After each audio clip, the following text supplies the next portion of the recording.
aiwa muri Zimbabwe Advocate Mahere achizomisira Nick Mangwana manje azomisa pakona ndobva afumura zvese. Aiwa Advocate Mahere ari kudya magaka ari kuvava. Sanapinda mashoko ataura noti bo subscribe or like or turn on the bell icon. Ndonanyora chiti ndiye Nick Mangwana, the government passport office and 4 stations owned and controlled by political elites blackmail us daily into paying only in one currency.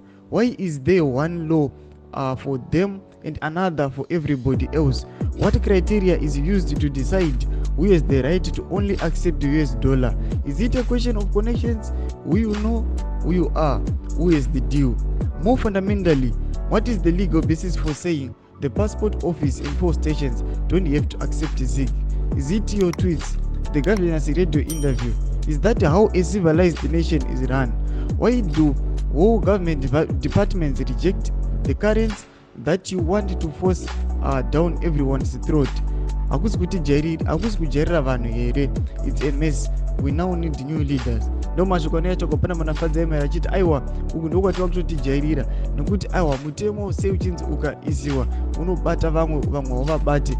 Tonzi aiwa kana tichinotenga kune kumwe kunonzi ngakutengesha ndezigi kunonzi ngakutenga US dollar asi muri civilized nation. Aiwa tikuona Advocate Mahere aiwa kana anga ari mashoko angachitaura ka anga achipopota anga asingatombodi zvekujairirwa. Saka motudze mafungiro enyu muri kudii pamusoro pemashoko ake. Aiwa pinai comment section medu sangano subscribe kulike chinotina on the bell icon.